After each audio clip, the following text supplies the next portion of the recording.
Hey, what's going on, guys? My name is Brandon. Welcome to Audio Addiction, where you can find latest album reviews, you can find our band interviews, and you can find live coverage of the concerts that we get. I've been pretty quiet in terms of the album review front. I've just been kind of taking some time to myself. If you haven't checked out the update video, I highly recommend go giving that a watch.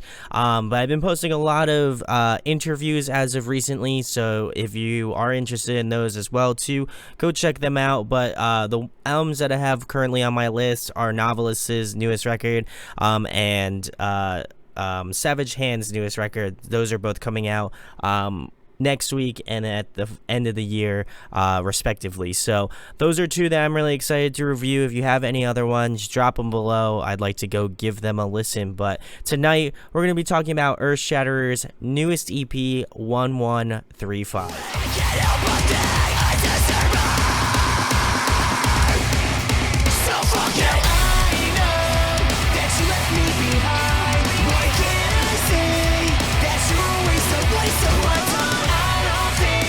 So this is the first review of the year, and this one I couldn't be more stoked on.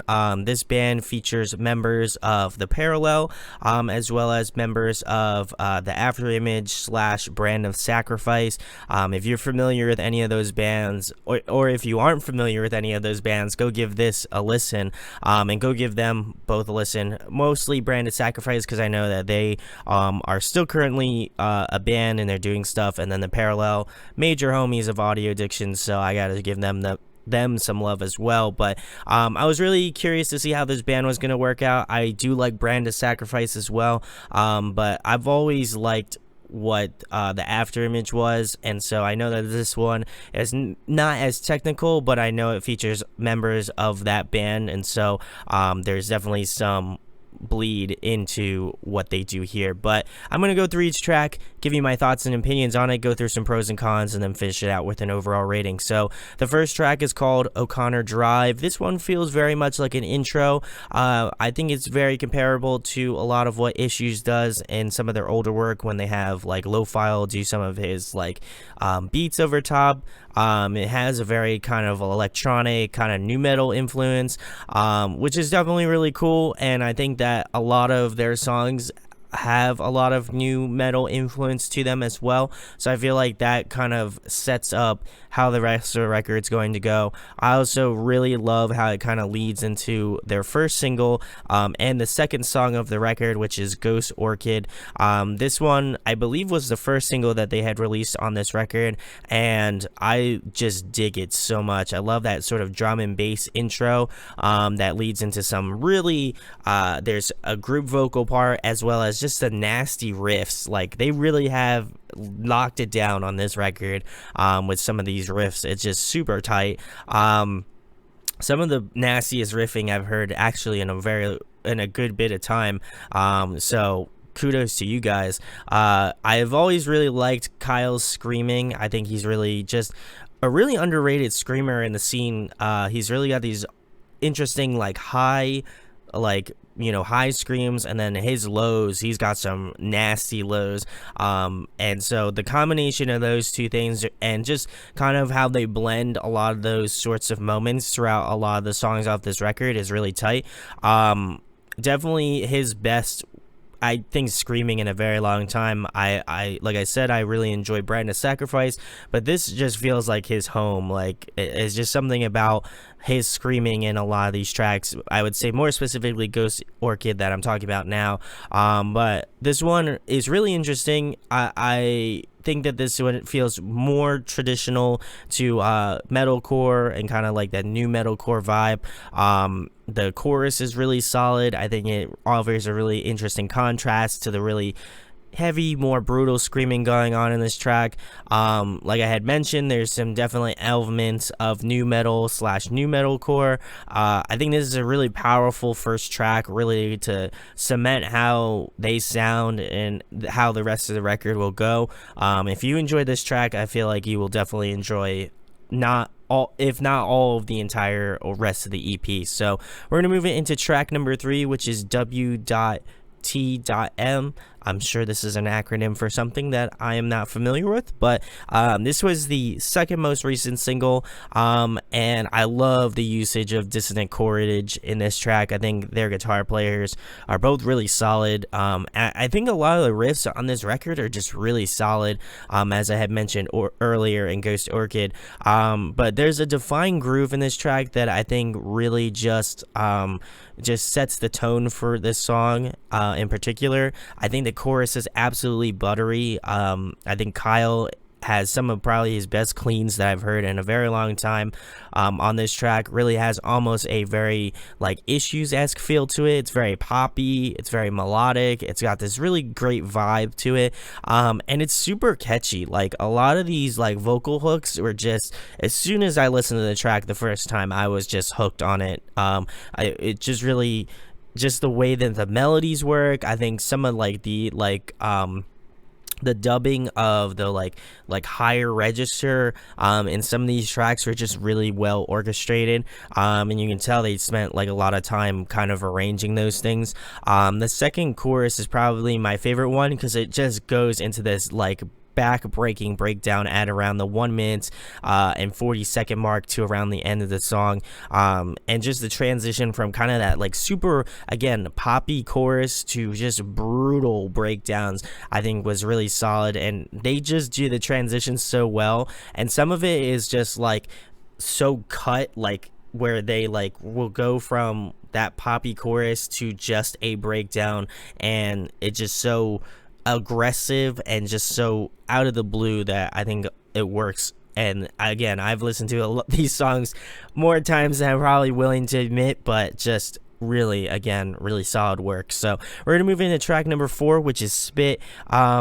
Really enjoyed this song as well. It gets right into it, I think right after w.t.m. It just immediately comes in, which I had mentioned before. I know that I had mentioned that Luke screams in this band. However, I think the first 2 singles, and this is courtesy of him, shout outs to Luke, he said that the 2 singles that they had released, he was not in the band at the time, and so they released a lot of these other songs, and they allowed Luke to do some screaming, which again I think opens another facet to this band, because I think Luke is a fantastic screamer as well. So to just have 2 really powerhouse screamers in one band just works super well. But getting back to Spit, like I mentioned, Luke does some really awesome screaming, and just the contrast and just the tonality difference between them two is really awesome. I think in future material, I would love to hear them kind of play off of each other. I think that would be super tight, and I would be so about it. The chorus definitely feels very Wage War inspired. I could definitely get that like straightforward metalcore chorus, which isn't a bad thing. I really do enjoy Wage War, but I feel like this one really plays off of those vibes. But I think the whole work in general is really solid. I love the guitar work. I'd say it's probably one of my, up there with some of my favorites in terms of the guitar like riffs, the vibes. I think it really just works super well in this track. So we're gonna move into track number 5, which is Vic Park. I would say this one is just super tight. Oh, also getting back to track number 4, Spit, that breakdown at the end, primo stuff, love it. But getting back to track number 5, Vic Park, instrumentally, this is probably my favorite. It's just so fucking good.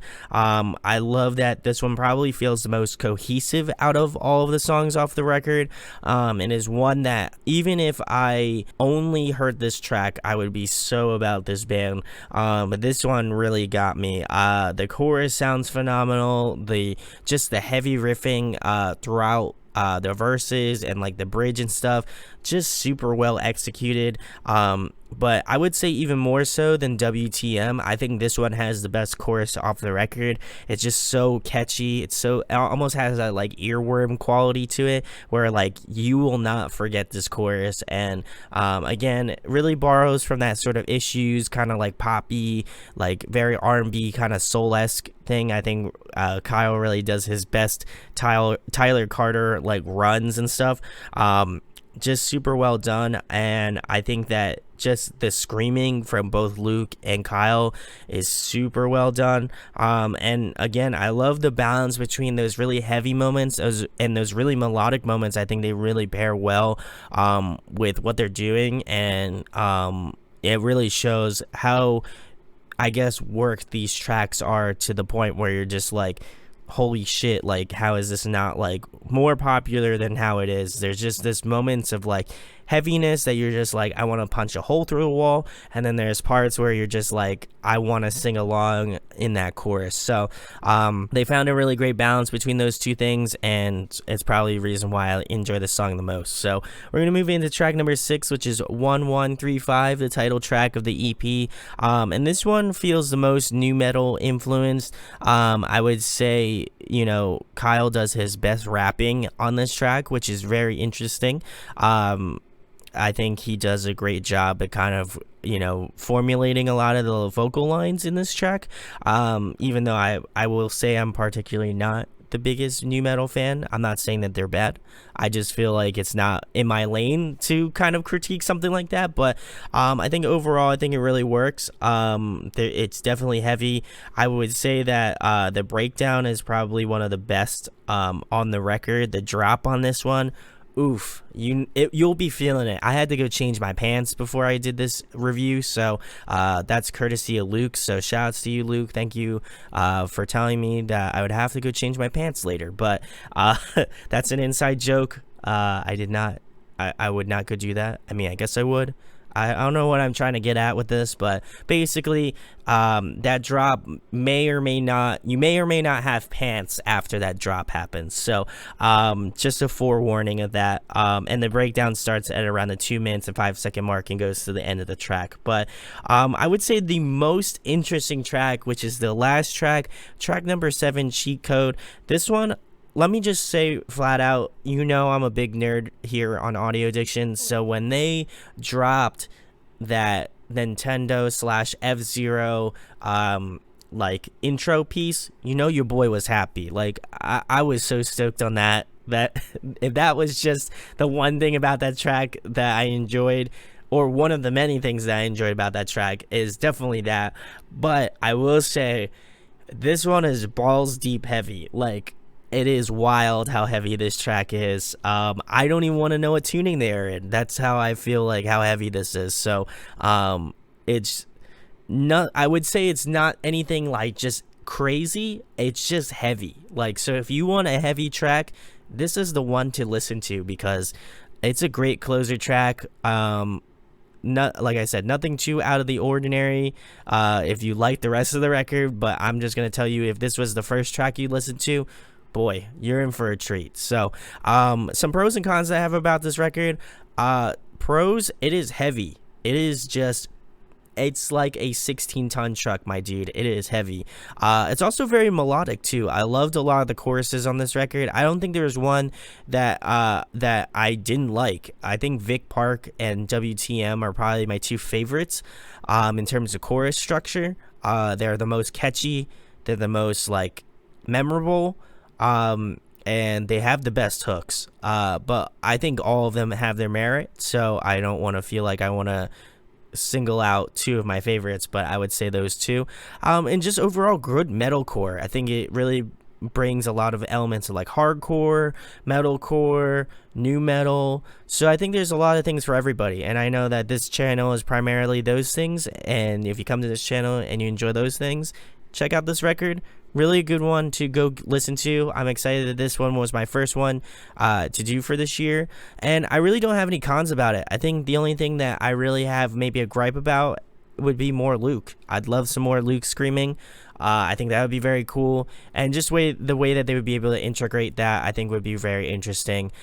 Even if they did like kind of like a scream clean, like where Kyle did the clean and like Luke did the scream, that'd be primo stuff. But we will have to see what will happen after this. So my overall rating for Earthshatter is 1135. I'm going to be giving it a 9.7 out of 10. I know it's a strong one to start the year off with, but I think it is well worth it to go give a listen to. And if you like either of those bands, but go give those both bands a love. Brand of Sacrifice and The Parallel, both really great, just heavy, balls to the wall heavy bands that I feel like a lot of you will enjoy. But yeah, let me know in the comments what your favorites are, what you think about this EP.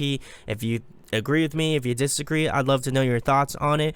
But I wanted to get this out because I think they are a band that has a lot of potential, and I think they are a band that a lot of you will like, that if you like this channel, you like them too. So let me know what your true thoughts are in the comments below. As I mentioned earlier, new content to come in 2020. I'm going to be doing albums I'm excited for this year, bands I'd like to see to get back together in 2020, and any other content you might be interested to see from here. So go check out the update video. As I mentioned earlier, I'm running a charity for the next month, so I am really stoked on it. It's something that's really personal to me, and I didn't want to kind of take up so much time to talk about it on this video, so go check that out. It's very cool. I feel like it's been the most personal I've been on this channel in a very long time, so please go give that a watch and a listen. And if you feel like you should donate, please do so.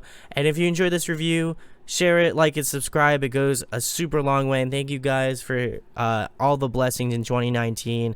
I hope you guys all had a great 2019, and I'm excited to show you what I got in 2020. So thank you guys for watching. My name is Brandon. We hope you got your fix, and we'll be talking with you soon.